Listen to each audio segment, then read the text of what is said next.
Ladies and gentlemen, boys and girls, welcome back to Basketball Conference, the ACC football podcast. My name is Joey Weaver. I am back from Greece.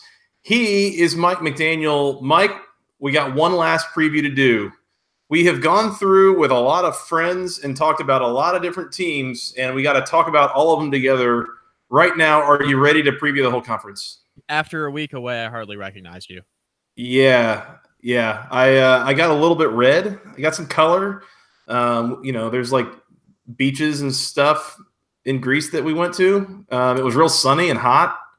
But yeah, I am a new man, Mike. I'm a new man.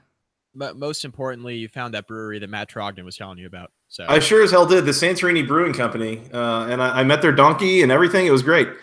And that's not a euphemism. They actually have a donkey there. So, and he was very nice. I got to pet him on his nose. So you weren't talking about their jackass of a manager. You were actually talking Hey. Nah, it was cool. Cool. Yeah, Mike, I'm back. I saw that you did some great work while I was gone, previewing the last couple of teams. At the very least, I did mediocre work. But hey. This podcast is nothing if not mediocre work. Hey, so what more can the people ask for? There you go. So, Mike, we have officially previewed all of our teams by now. We are ready to talk about the conference as a whole. And it's funny as you go through and do this, I put together a whole spreadsheet trying to map out like a grid of who's going to beat who in conference games and trying to predict records. And thinking back to, I'm pretty sure I picked basically every team in the conference to be bowl eligible in all the previews. And that's just like not mathematically possible. Right. So, this is going to be interesting to say the least. Don't do any fact checking on our team previews here, please. Yeah, definitely don't do fact checking. This is me going on the record with my picks now for the year. This is it here. So I don't care what I said in each individual podcast with the season previews. This is it. This is, pen's going to paper on this too. I'm working on an article for Inside the ACC, Joey. I'm writing down the picks as I tell them to you tonight. So here you go. You're the first one that gets to hear them. And everybody out there will get to hear them and read about them too. Well, there you go. You are going to be held accountable here. Basically, what Mike's saying is, if you want to come back to us at the end of the year and give us grief about how wrong we were, this is the podcast you're going to want to bookmark. Because we're going to deep dive into where everybody's going to finish, give you a lot of picks. We're going to talk about win totals for all these teams. So again, at long last, we're going to preview the conference here. And Mike, let's start with our division standings. So after previewing all these teams, let's start with we start with the Coastal Division. It's a little more jumbled than the Atlantic, but let's start with the Coastal Division and talk through where we have teams, slated to finish here. Let's start from the bottom. 7th, last place in the Coastal. Who you got? North Carolina, 4-8 record, 2-6 in the conference. I have North Carolina. Not high on the heels. All right. Actually, well, to be honest, I don't know who I'm high on and who I'm not high on, but that's what I'm going with. Yeah, that's fair. It's like I said, this is going to be a bit of a jumble. Me 7th in the Coastal. I've got your Virginia Cavaliers. I got them at 0-8 in conference and 3-9 overall. That is a bit of a downgrade from talking to Matt Trogdon. And again, I look at that and I'm a little skeptical of my own work, thinking that they're going to lose every single conference game, especially with some intriguing quarterback play and everything. But a little skeptical of your own work. That is me always. Phenomenal. I am. Let's just say this: I'm not very cocky when it comes to judging my own stuff. So, I'm going to go 3-9 for Virginia, winless in conference, and maybe more like 4-8 or something. But not loving the Cavaliers coming into this year. Mike, who you got at 6? I got your Virginia Cavaliers. They're not. They're yours, not mine. They're not any of ours, thank God. I have them at 5-7 and 2-6 in the conference as well. So not great. All right. My number 6 is your Carolina Tar Heels. Oh, good. So I've got them at 6-6. I got them at 6-6, making a bowl game, 3-5 in conference. There's a lot of teams here in the middle that are all kind of looking very similar to me in a lot of ways. I've got North Carolina rebounding from last year, going 6-6. 3-1 out of conference might be a little bit wishful, but we'll say they can do it. I could see anywhere between 5-7 and 7-5 for them, honestly, but I don't think it's going to get up much better than that. Number 5, I've got the Duke Blue Devils, Mike. Oh, do you? I do. I am not super high on Duke either. You and Justin did a nice preview of them. I've got them at 2-2 out of conference. They got a really tricky out of conference schedule. I got them at 3-5 in conference, and that makes them 6-6 and bowl eligible. But again, 3-5 leaves them at number 5 in the division. Not really being done any favors with a cross-divisional matchup against Clemson. Totally fair. I have Pittsburgh 5th in the Coastal, 6-6 record, 4-4 in conference play. I have a feeling you and I are going to do this little do-si-do all the way up the ladder here. We are. Yeah, number 4, I've got Pittsburgh, 4-4 in conference, 6-6 overall, 2-2 out of conference, and that might be a little bit wishful. Games against UCF, Penn State. I mean, it's going to be a tough sledding out of conference, we'll say. Yeah, Pitt 6-6.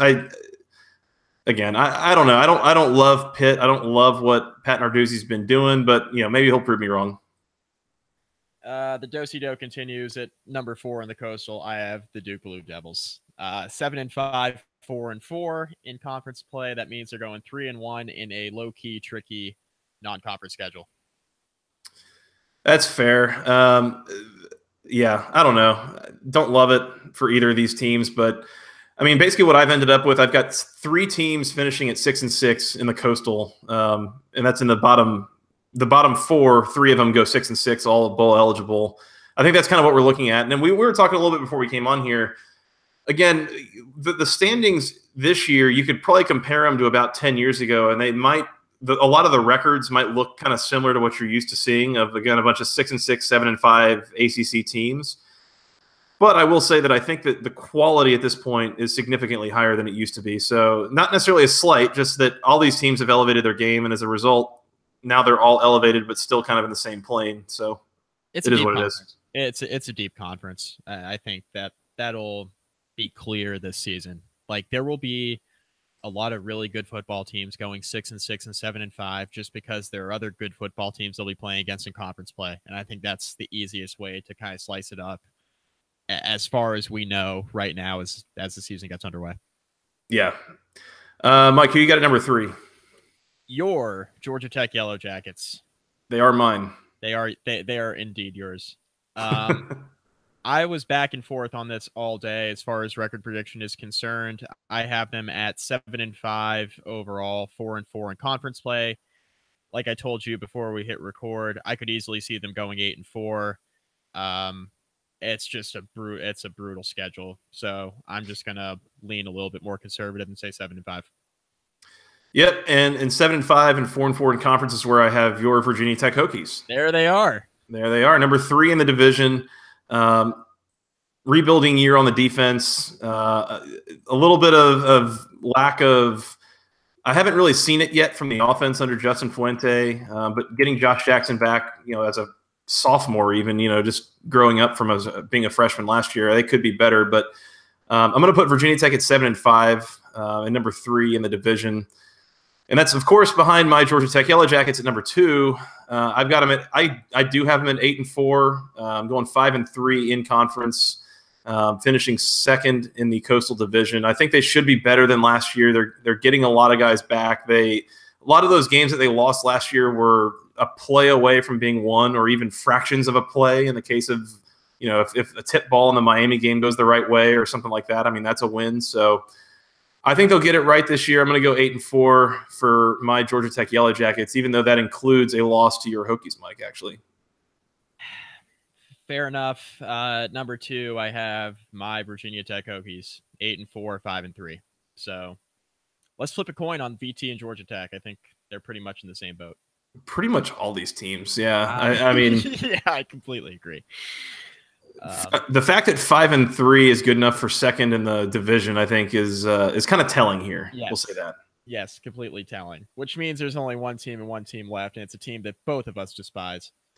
That's right. The official selection to win the Coastal Division from the We Hate Miami podcast is none other than the Miami Hurricanes. Yes. I got them at 10-2, 7-1 in conference, 3-1 out of conference. I'm going to go ahead and predict a loss to LSU in the opening game for what it's worth. Not getting the warm fuzzies on that one, but yeah, 10-2 for me. Mike, where you have them? I have them at 10-2 as well. A little bit different from my prediction with Cam when I had them at 11-1. I think they'll beat LSU because I have them at 6-2 in conference play. Hard to imagine Miami losing more than 2 games. I think they have too much talent, but I could see them losing 2 because they nearly lost like 4 last year. I mean, obviously they lost 3 if you include the bowl game, but they nearly lost like 3 or 4 in the regular season. So I got them at 10-2, 6-2 in conference play. I do think the margin for error with Miami this year is a lot greater than it was last year. But Malik Rozier is still the quarterback, so you know, I need a lot of margin for error with him. You're going to need some margin for error, unless he just finds a magic potion like John Wolford did and just becomes more consistent. Because if he's more consistent, Miami's going to be really good, like really, really good. And if he's just kind of average, I think they'll go 10-2 and still win the Coastal. So Miami's got a really good team. Hinges on Malik Rozier one way or another. Hurricanes will be good. They should be in Charlotte. I've been thinking more about Miami over the last couple of weeks, Mike. And one of the things that came to mind is that this is, to me, it's kind of increasingly looking more and more like the Mark Richt teams that I got used to at Georgia.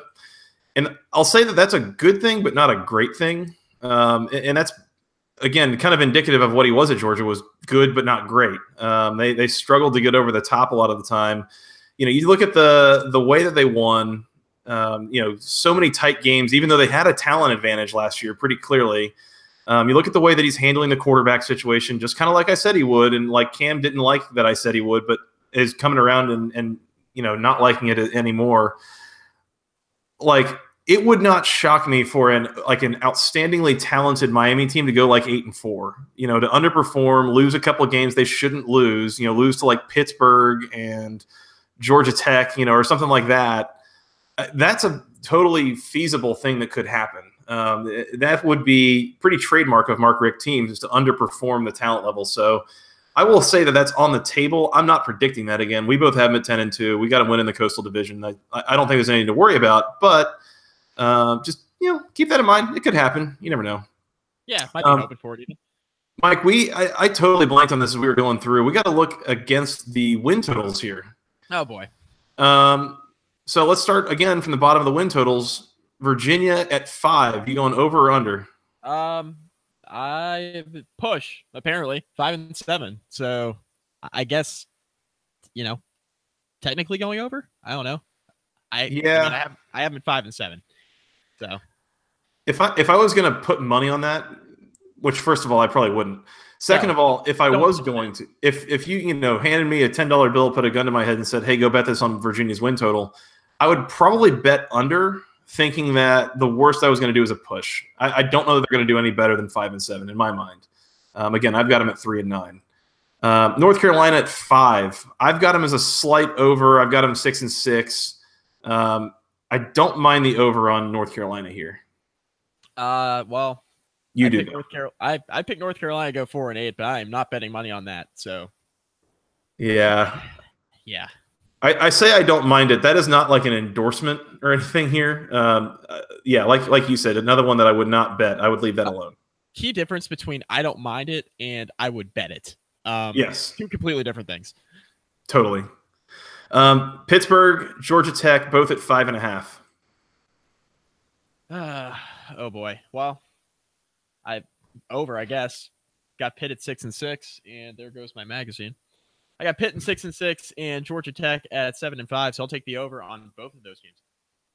I'm leaving it alone with Pittsburgh. Yeah, I've got them slightly over. I've got them at 6-6 as well, but again, don't bet it. Yeah, don't bet that. Leave that alone. Georgia Tech 5-5. Yes, hard over. Bet it. Hard over. They won 5 games last year in like the most unlucky way possible, and they bring back basically everyone, and they should be fixing the defensive scheme that was a massive issue. So Yeah, hard over on Georgia Tech, 5.5. I think I've seen it a couple places even up to 6. I would still go over on that. I don't see a way that they lose. They go less than 6-6 this year. The worst you're going to do there is a push, and if they go 5-7, it's shocking. Once again, bookmark this podcast and come back to it in a couple of months, because when they go 4-8, just let me know. I'll be on social media. I'm going to rate and review the podcast. It's not going to be good. I will actually intentionally not be on social media if they go like 4-8, so you won't be able to find me. That's fine. Anyways, but I will be. So. Oh yeah, Mike totally will be. Duke at 6.5. I've got a slight under here. I'm leaving this alone though. I have them at 7-5. I'm not betting it. Yeah, leave that alone. Virginia Tech 8.5. Under. I agree with that. Under. This is one of the Coastal Division. This is maybe my second favorite bet. It's one of the best bets. 9-3 essentially means that Virginia Tech doesn't drop a game that they should win. So, i.e., like Georgia Tech last year, Syracuse 2 years ago, those types of games. Like Virginia Tech's laid an egg in each of the first 2 years under Justin Fuente, even though they've had some pretty good teams. So you're essentially banking on them upsetting one of Notre Dame, Miami, or Florida State and not dropping any other games. Including a road trip to Pittsburgh that you've talked, a whole lot about. Literally won there once ever, and that was 2 years ago.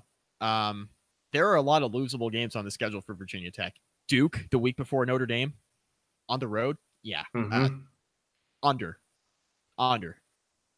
That new defense is going to get Boston College at home, luckily, and late in the year, luckily. But last year they got Boston College, beat them 23-10 in Chestnut Hill. But I think that was right before Boston College totally caught fire. So yeah, again, there's a lot of landmines on that schedule that I don't love anything, more than 8 games for Virginia Tech. So I'd feel pretty good about betting the under there.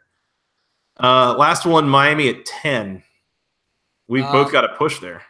We got to push there, but if I were betting, I would bet the over. I think it's more likely that Miami goes better than 10-2, 10-2 or better, I guess, than it is for them to go less than that. Like, I would be pretty surprised if this team loses 3 games. I will say though that I'm on record saying that this team could end up, I feel like, anywhere between 8-4 and 11-1. I think there's a lot of range here. Yeah, if I was betting it, I would probably bet the over, but I wouldn't. I don't feel great about it. Again, I'm still a little bit weary of what Mark Richt teams have been in the past. So yeah, I maybe bet the over, but probably leave it alone. So that maybe the two bets that we like here: Georgia Tech over, Virginia Tech under. Ironic, because they're both rivals. Yeah. I think that covers that. All right, Mike, to the Atlantic. 7th place in the Atlantic. Who you got? Your Syracuse Orange. My Syracuse Orange. That is correct. Yours. The Eric Dungy truther himself. I have Syracuse at 5-7, almost a bowl team. I am at 5-7, 2-6 in the conference. I'm still not feeling it with the Orange. Like, that's fair. I want to, but I just can't. I've got them at 4-8. I got them at 1-7 in conference. It's not pretty. I think that's, again, a little bit of a downgrade, like maybe a 1-game downgrade from what I had in the team preview. But yeah, I'm going 4-8 in conference with the Orange. That's the 3rd straight year under Dino Babers. I wonder if this is going to work at all with him. We'll see.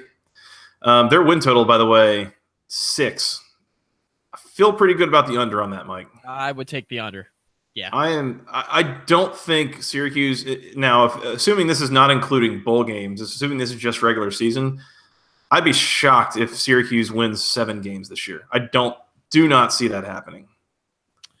I think at worst you're going to have a push there. So yeah, that's my thought as well. Number 6. Number 6, your Wake Forest Demon Deacons. The Steamin' Deeks. Still a bowl team with Kendall Hinton, even for, 9/12 of the season. 6-6, 3-5 in ACC play. I think they figure it out. I do. I think they figure it out and find a way. Even though they're going to be starting a true freshman for the first 3 games of the year, a quarterback. I think they figure it out and get to a bowl game. 6-6. I've got them 6th as well, but I have them at 4-8. I've got them at 2-6 in conference. They've got a bit of a messy out of conference schedule as well. I've got them 2-2 out of conference. I think that between replacing the quarterback, having Kendall Hinton suspended a few games, the defense was not good through last year. Like, it visibly got worse throughout the season. All of this, not feeling it with the Demon Deacons this year. So give me 4-8. The win total there is 6, Mike. Again, I think it's another situation. I would lean under, but I mean, again, Dave Dorn has outperformed expectations, like pretty much. Or excuse me, Dave Clawson. Sorry, name that North Carolina Dave. Name that Dave. Yeah, name that Dave. He's outperformed expectations there.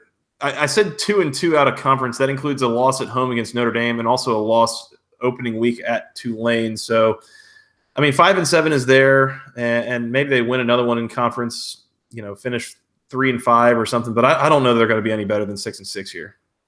Little off topic. You know what game I'm really going to miss? Which one? Name that quadri. Yeah. Yeah. We had a good run. With that. Pour one out for a fallen homie. That's right.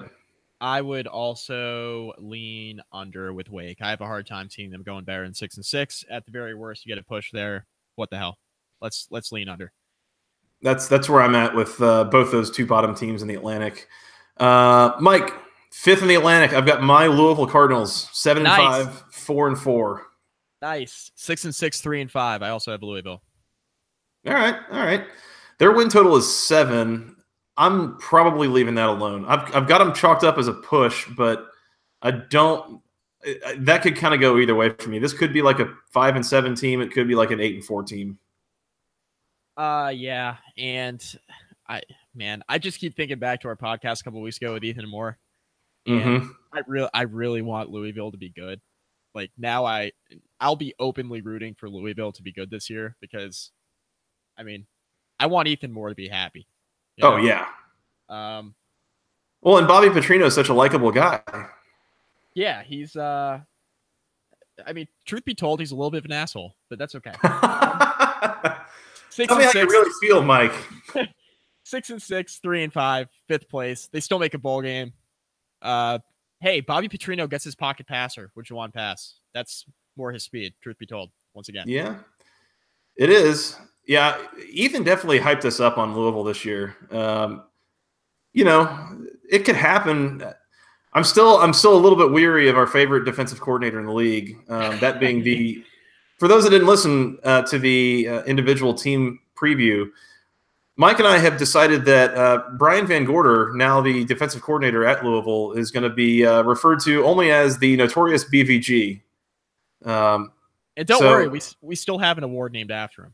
Oh, yes, we do. Yes, we do. But, whatever the offense is going to gain in replacing Lamar Jackson, ? I have a feeling that they're just not going to get anything in Van Gorder anything better than what they got from Peter Sherman, which are fighting words, frankly. God, you hope they're better. I mean, we told Ethan as much, right? I mean, we told him. He said, "Hey, man, you're scaring me with Van Gorder," and I said, "He's got to be better than Peter Sherman. Like, he's got to be better."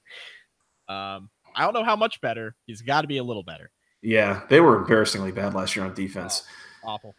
I've got them at 7-5, 4-4 in conference. We'll see. Maybe they'll be better. Number 4, I'm surprised that I went here, but I'm going with the Boston College Eagles. Me too. We have been hyping them up all offseason, and now I've got them at 8-4. Yep. Well, when you got to put pen to paper, I have them at 7-5. Oof. Wow. That's a step back. 7-5, 4-4. Where are your 5 losses on that schedule? Ooh, let's pull the schedule up, shall we? We shall. Talk for a second. Fill some time. So I've got them at 5-3 in conference. I've got losses: Florida State, Clemson, and NC State. If I remember, I'm trying to remember if it was this one with Dan Rubin that there were a couple of schedule quirks that I really didn't like with the Eagles. For what it's worth, I do have them going to Blacksburg winning in November. Let's see. Losses on the road at NC State, loss at Florida State in November, loss at home to Clemson the week before that, also in November. So, yeah, it's a couple of really rough road games, and then home against Clemson, I've got them losing. I have them losing at Purdue out of conference, which I mean, I don't know. Purdue's going to be okay. So I have them losing at Purdue out of conference, essentially going 3-1 in their out of conference schedule. And then I have 4 losses in conference play. Name those 4. I don't know. Clemson, Florida State, Miami, and either NC State or Virginia Tech, I guess. Oh, wow. I didn't realize I had them beating Miami. Yeah, I totally do. Yeah, that's right. I got Boston College beating Miami. What's up? Sup, Canes fans? Yeah, come get it. Yeah, I had them losing to Purdue as well. I got them 3-1 out of conference, and man, Purdue is like the only worthwhile team on that out of conference schedule. UMass, Holy Cross, Purdue, Temple. Only road game there being at Purdue. So yeah, I'll go 3-1 with a loss on the road at Purdue, and that's even. I mean, that's not a game that I feel great about them losing either. I just could very easily see them winning. So, yeah, I'll go. I'm gonna go with 8-4. But again, I think there's plenty of upside as we've talked about all this offseason. Speaking of 8-4, I have NC State going 8-4, finishing 3rd in the ACC Atlantic. 8-4, 5-3 in conference. Before we get to that, real quick, Mike, Boston College's win total in Vegas, dude, this is like free money. I feel like, and that's. Dangerous thing to say about Boston College win total, but it is 5.5. I've got them at 8-4 with upside at 9-3 or 10-2 even. 5.5? Famous last words. Yeah. This is free money. Betting, free money talking about a Steve Adazio coach team. Yes. The dudes are winning at least 6, Mike. Yeah, free money talking about a Scott Loeffler coached offense. Yeah. I could go downhill any second. Yeah, I got the over 5.5. I'm with you. It seems like free money. I would be shocked if BC wins. Missed a bowl game. Missed a bowl game with AJ Dillon at running back. They miss a bowl game. You better friggin' not. Yeah. All their talent on defense. Plus potential upside with Anthony Brown if he can actually like do something against like actual competition. This team is like a noteworthy passing game, or not even noteworthy, like a functional passing game away from being like a 9-3 team, I think. Yeah, I agree. Completely agree. You look at the run game and the defense, yeah, it's all there. Like they can do 5.5. I don't get that. So, I feel like somebody knows something I don't, which is suspicious. All right, back to number 3. You've got NC State 8-4. Yeah, hard over on Boston College, by the way. NC State 8-4, 5-3 in conference. I essentially have them losing one non-conference game, which basically amounts to the West Virginia game. Mm-hmm. And they could win that. They could win that and still find a way to go 8-4, 100%. But anyway, throw out the conference records because like there's too much uncertainty. Like if you just NC State seems like an 8-4 team to me. I've got them losing to West Virginia as well out of conference. Even though that's a home game, that's your 3rd game out the gate with a rebuilding defense against West Virginia's offense. You're going to have to score a lot of points in that game. You're going to have to score at least like 40 points, I think, to win that game. So could be done, but I don't feel great about it. 5-3 in conference, 8-4 for me, but I've got them actually 2nd in the division, and that's because of a win I have over the number 3 team, which is Florida State. Ooh. I've got Florida State at 8-4, 5-3 in conference as well. So the Noles, I think this could be one of those weird years. I've got them losing to Miami, losing to Clemson, losing to NC State. Again, 5-3, that should be fine. Bit of a rough out-of-conference slate, but it's splitting Notre Dame and Florida, I think. And outside of that, that's how you get to 8-4. The Noles at 7.5. I would lean over. I would feel fairly good about betting the over, I guess, but I would not. I wouldn't be shocked if you lost that and they went 7-5, or I don't think they'll go 6-6. So I would lean over on that, but not nearly in the free money range. It's totally fair. I have Florida State second, 9-3, 6-2. I don't know. I really like this Seminoles team. I just the more I study them and look at their roster and look at what they got returning, and looks like DeAndre Francois is going to be the starter, and people seem to forget he was a dark horse Heisman candidate last year. At least in the preseason, he was a guy that a lot of people were talking about for that prestigious award.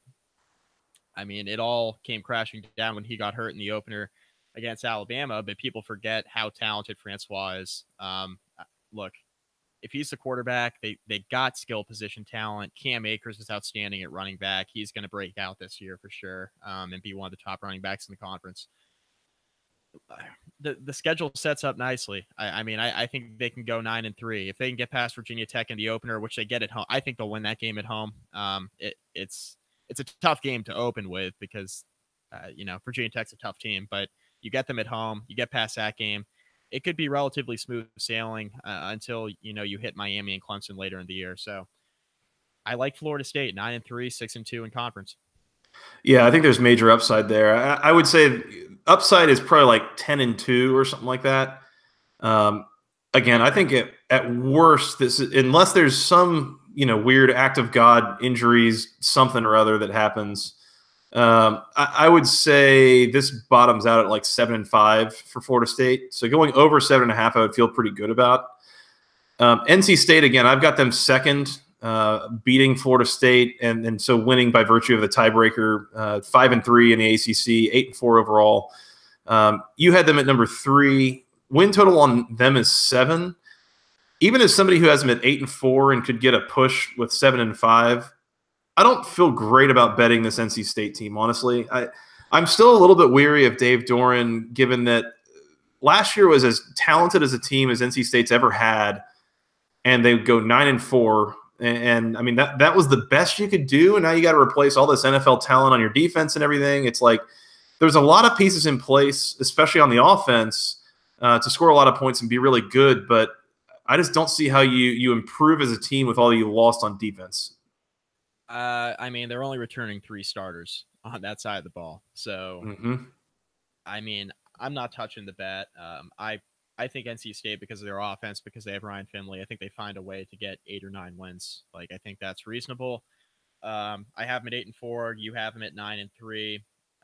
I think those are fine predictions. I've got 8-4 as well. Oh, I'm sorry. You have 8-4 as well. Okay. We both have them at 8-4. I'm not touching the over-under of 7. Leave it alone.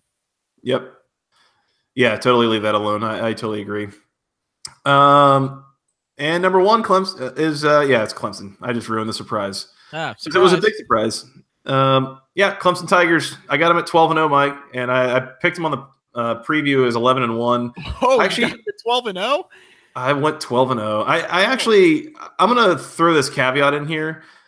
So I've got them at obviously 8-0 in conference. I did this again with this whole big spreadsheet and checking and balancing and making sure all the math works out, blah, blah, blah, blah, blah. I'm actually going to probably stick with my guns of 11-1 with Clemson that I went with on the preview. It's that I can't pick which game they're going to lose. There's a couple of tricky ones here and there on the schedule. There are losable games, which has a different meaning, I guess, when you're talking about Clemson. But I'm going to say 11-1. I just don't know which one is going to be the one that they lose, and that's ultimately probably going to mess with my standings somehow. But I'm going to go 11-1 with Clemson. Although in my spreadsheet again they're 12-0, and so I'll just say for the sake of mathematical accuracy. 12-0, 8-0. All right. Well, I'm sorry about your spreadsheet. I said on the preview, and you and John gave me hell for it. You and John McElhaney, who we had on from Shaking the Southland. I said on the preview that Clemson would go 12-0, 8-0, and I said I was going to say, I said I was going out on the limb and saying they'd go undefeated, and I've since retracted that. Boo! I got him at I got him at 6 and okay, sorry, I couldn't even say it. 6-6. I couldn't say it with a straight face. 11-1, 7-1. Don't know which one they'll lose. Boo, weak sauce. Weak sauce. 11-1, 7-1, and they win the Atlantic. And their over/under is at 11. Joey, how do you feel about that? I think in the spirit of all the other bets we've been talking about, I would bet the over and just feel good that the worst I'm probably going to do is a push. Yep. Yeah, we talked about this. Like, there is not really a feasible path to 10-2 with this team unless. I mean, I would think that you have to go to Trevor Lawrence at quarterback and have some freshman moments that their defense somehow can't make up for, or something like that, to get to 10-2. Yeah, I think this is this is yours for the taking if you're Clemson with what you got on the roster and what you got on the schedule and all that. So 12-0, I think, is very much on the table. So yeah, I would hit the 11 and feel pretty good about it. I'm going to give you one reason why you don't bet the over on this. Not that I bet the under. I'm just not going to touch it. But I'm going to give you one good reason.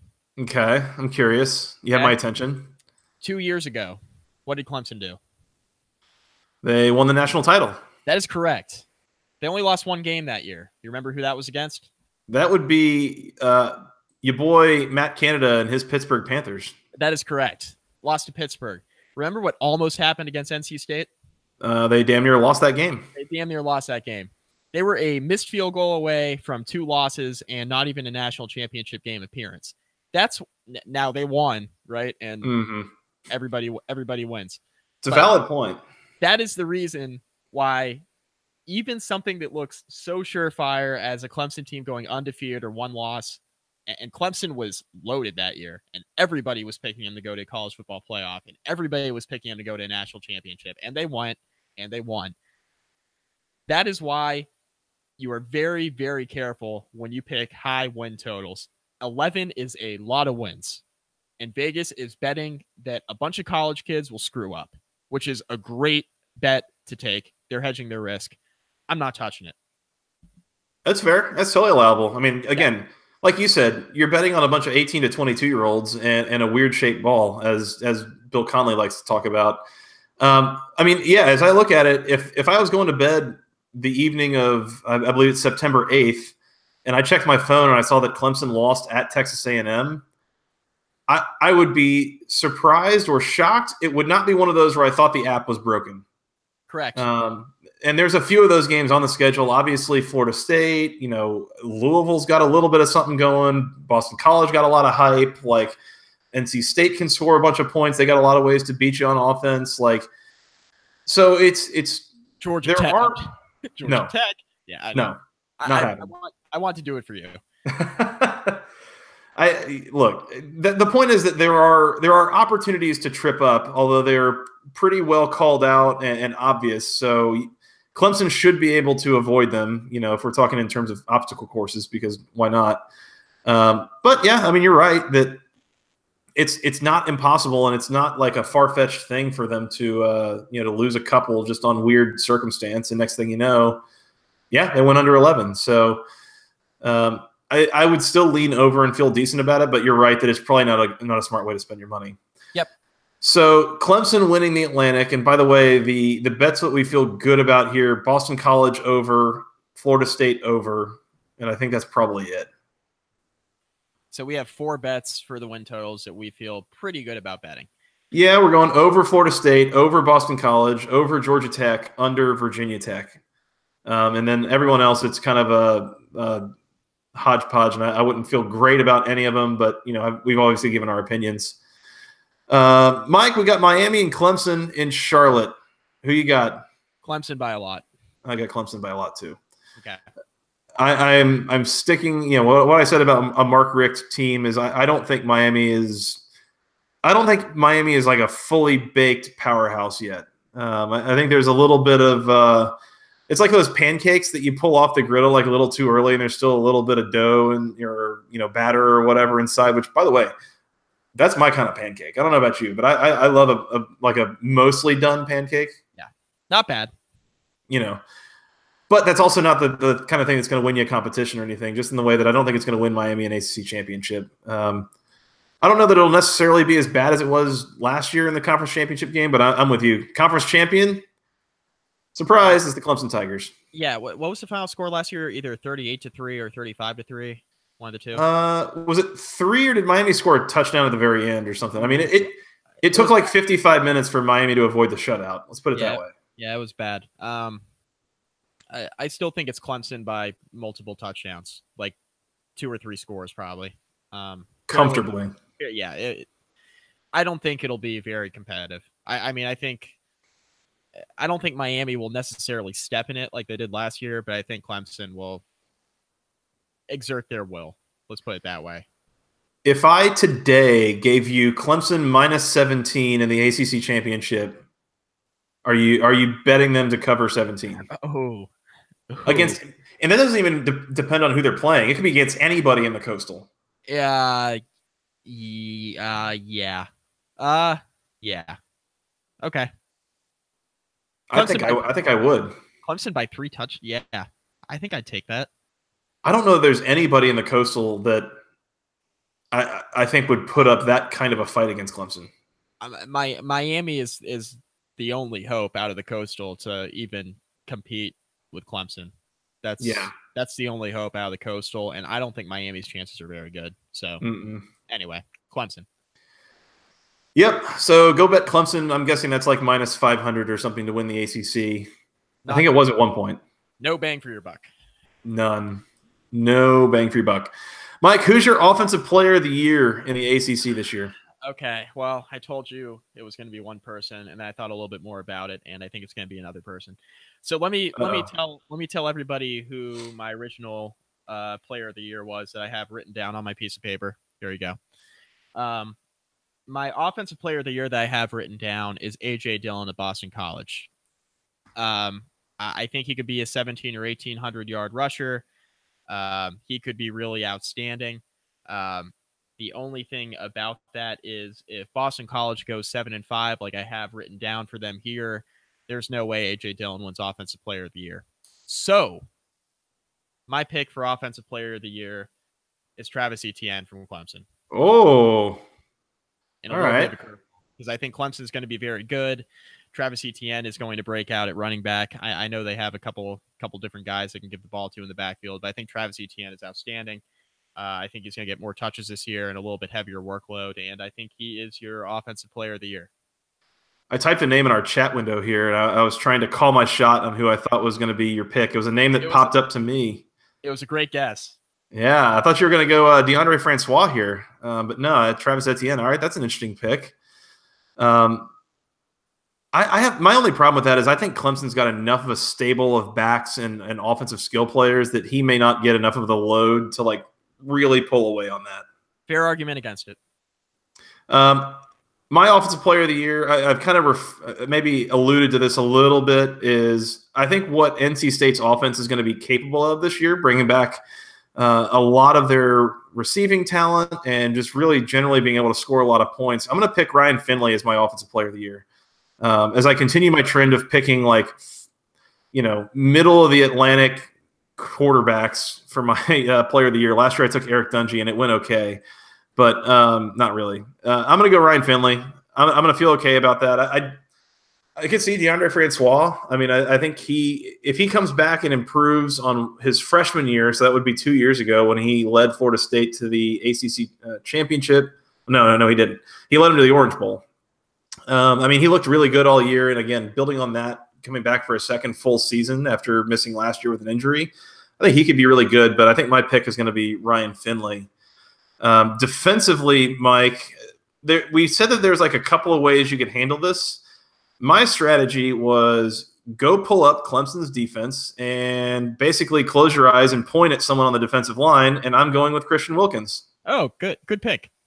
Yeah, it's probably – I'm guessing it actually could be a similar situation to what I said for Etienne, where if Wilkins ends up with 6 sacks and Austin Bryant and Cleveland Farrell and a couple of these guys end up with like 7 or 5, it's like nobody sticks out enough to win it. So who's to say? But I'm going to go Christian Wilkins here.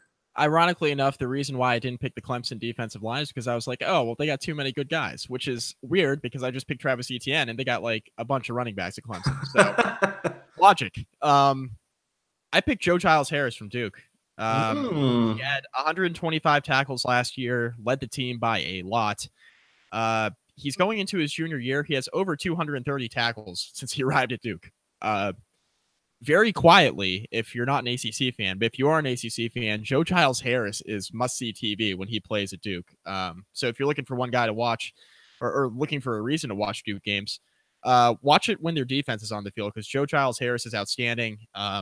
He's he's got NFL talent written all over him. This is probably his last year at Duke because, they don't grow 230 tackle players on trees in 2 seasons. So, shoe in for the NFL draft. I'd be surprised if he lasts much longer in this year there at Duke. So Joe Giles Harris is my pick. Can I give you like a super dark horse answer here? Just someone to keep an eye on and consider. I like dark horses.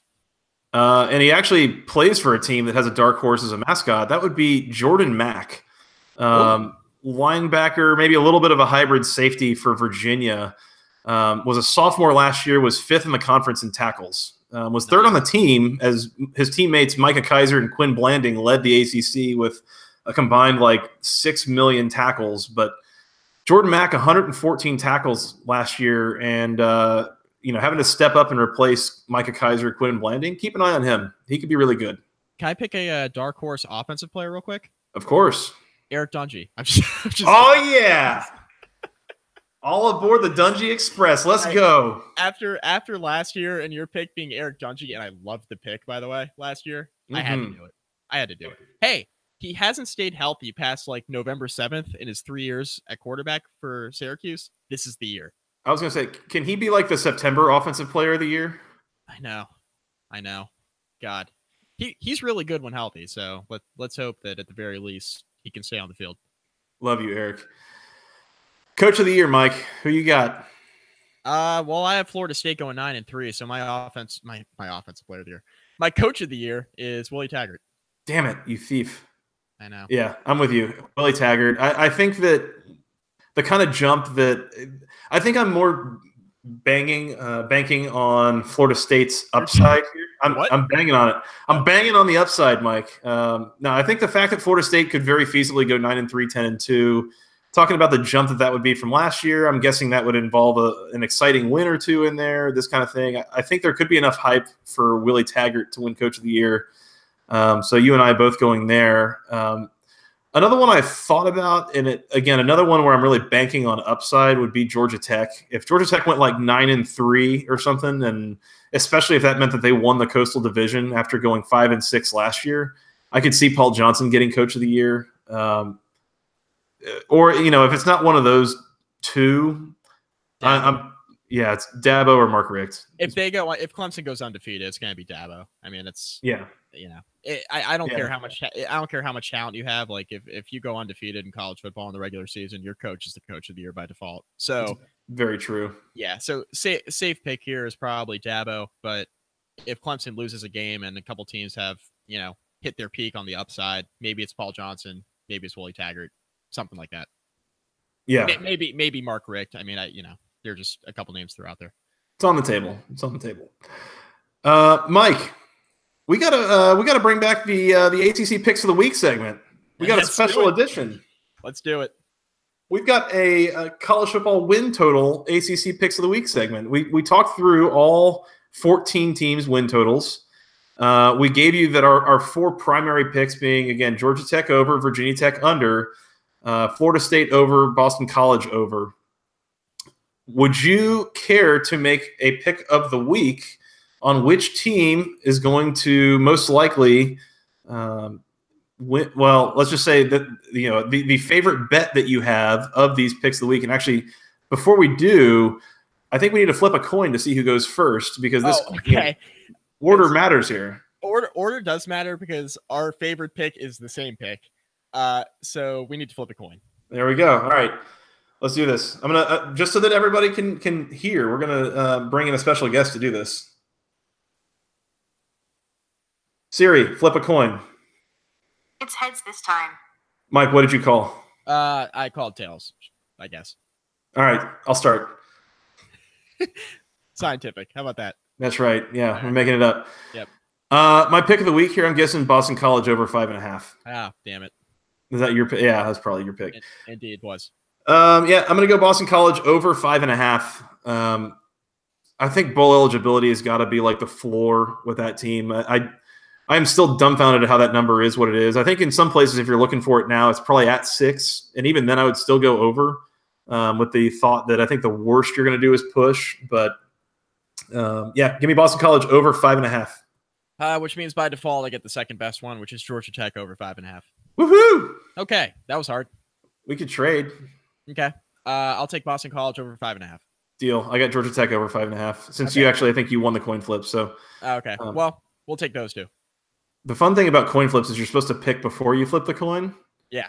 And that's kind of the part that I forgot about there. So Yes, and I intentionally picked the losing one for some reason. So that was dumb. Yeah. So, all right. So you got Boston College over 5.5. I got Georgia Tech over 5.5. Those teams should both be in bowl season at the very worst. I will be shocked if one of those teams is not a bowl team this year.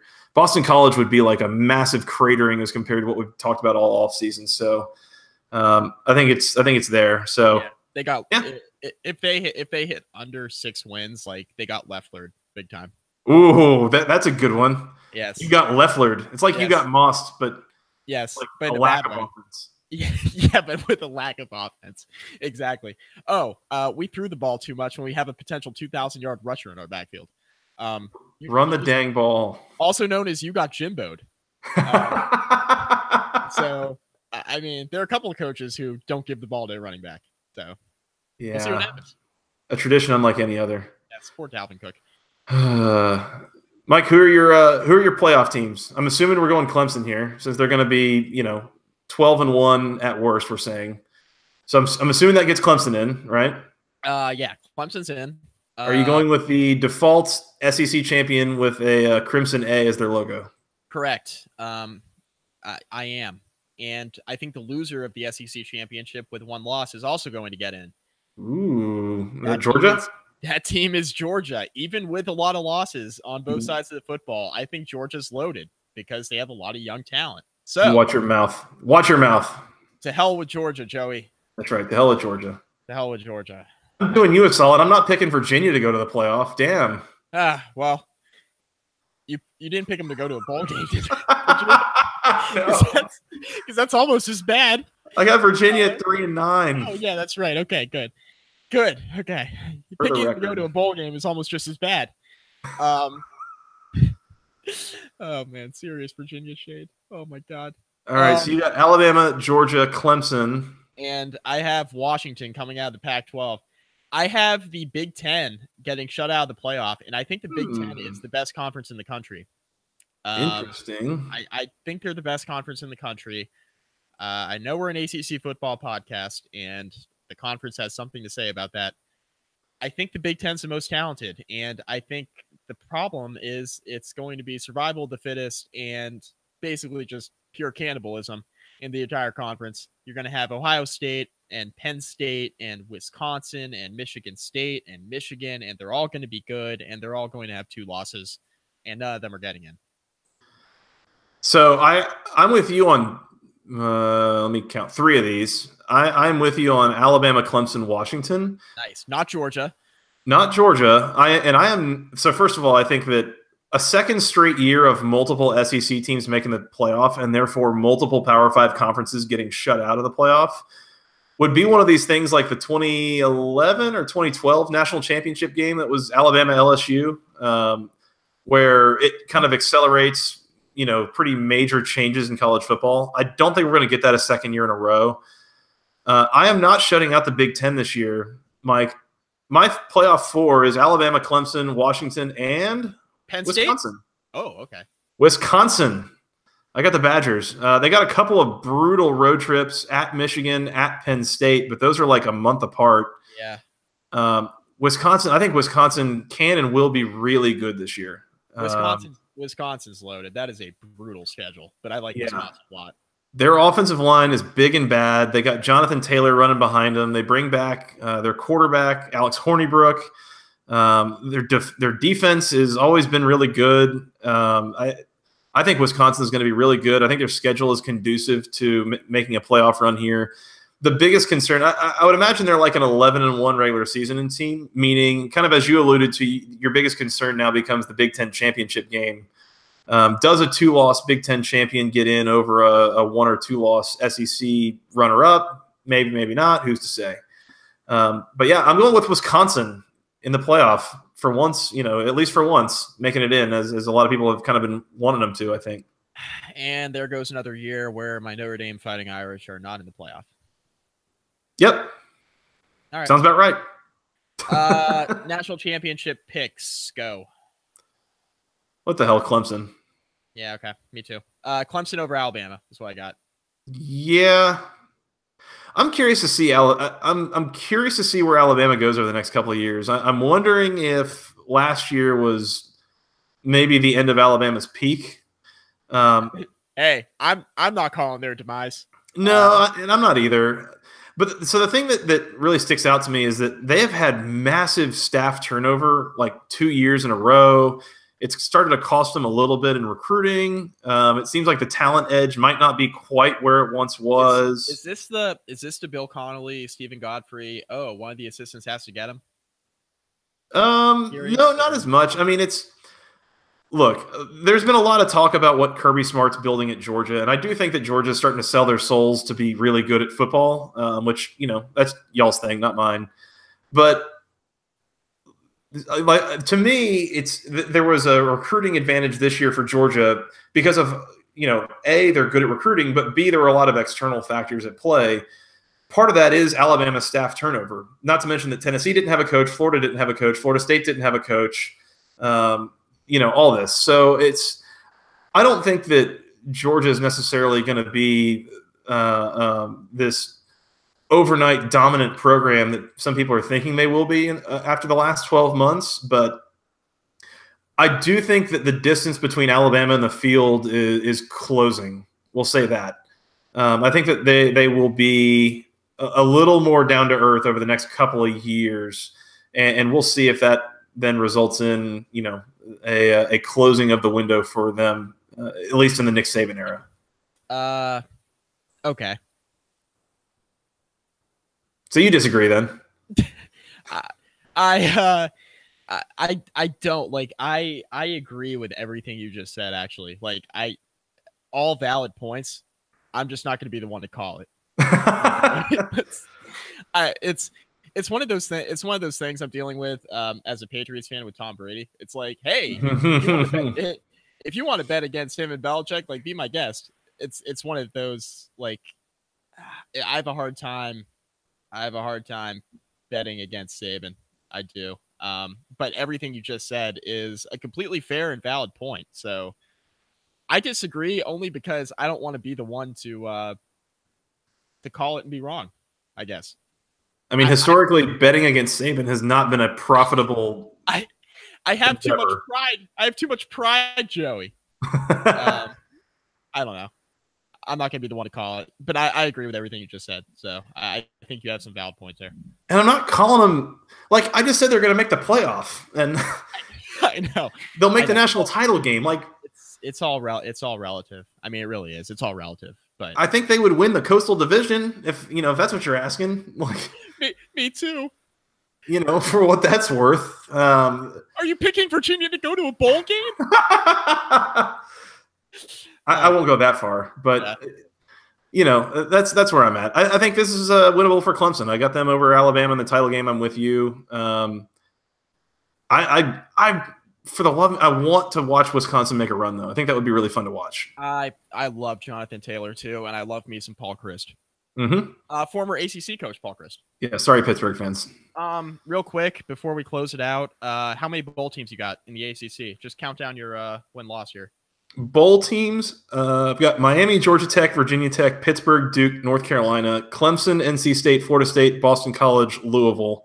So I've got 11. 11. I also have 11. Clemson, Miami, Florida State, Virginia Tech, NC State, Georgia Tech, BC, Duke, Louisville, Pitt, and Wake Forest. I do not have Virginia, North Carolina, or Syracuse. They're being shut out this year. Yeah, I'm with you on Virginia and Syracuse. I've got Wake Forest missing a bowl as well. I do have UNC in a bowl game. Coin flip. Yeah, totally. And like we said, I mean, I think there's a pretty big jumble of teams in that like roughly 5-7 to 7-5 range, and it's just going to depend on who has the ball last in 8 different games. So pretty thorough preview. We were going to pick freshman of the year too, but like too many variables. Trevor Lawrence. Yeah, I was going to say just go with Trevor Lawrence and let's get the hell out of here. It's like I don't even know who else I would pick. I know that Pitt had a really good corner whose name is escaping me right now. I want to say it was something Ford. So that could be someone to look at if he comes away with like 6 interceptions or something like that. Justin Ross from Clemson that John McElhaney was pumping up, true freshman. Mm-hmm.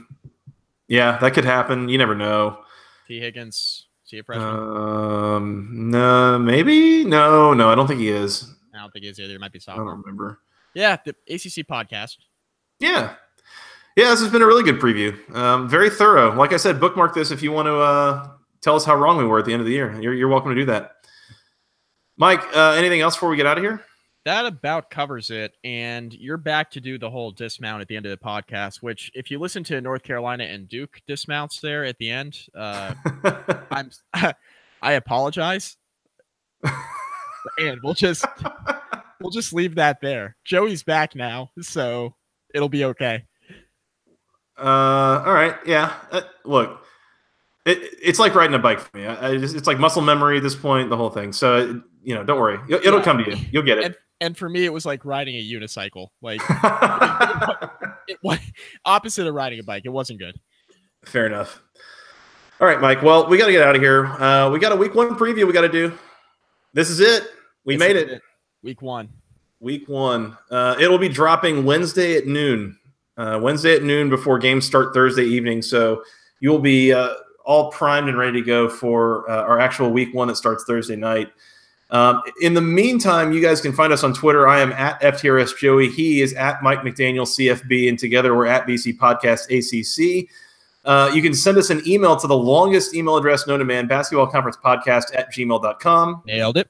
There's a lot of people that actually tell me that's like one of their favorite parts of the show is how that's like I just like smooth like butter, just nail it and yes. And then I tell you, Anyway, I appreciate that. Really boosting my self-esteem over here. Mike, they can find us on iTunes, Google Play, SoundCloud, Overcast, wherever fine podcasts are sold for free. Mike, tell them where else they can find us on the social medias. Facebook.com/basketballconference. Rate and review. Find most of the podcasts there. Also, rate and review us on iTunes. Please do that. Please do. And you guys have been doing a great job of it. We really appreciate it. They have. Yeah. Big help. Big help. Thank you. You can go find us on YouTube too if you want. You can check out how empty my beer has gotten throughout this show. So, it's something you can look at. And you can check out this tree behind me that's lit up with Christmas lights. So. Hey, 'tis the season. Yes. Christmas is in the air. 'Tis the season. Mike, you want to come back and preview week 1? Yes, week 1. Finally, the off season is over. Like we really made it. Over. We made made it. Feels good. All right. Love you guys. We'll be back soon. For Mr. Mike McDaniel, I am Joey Weaver. And until next time, go ACC.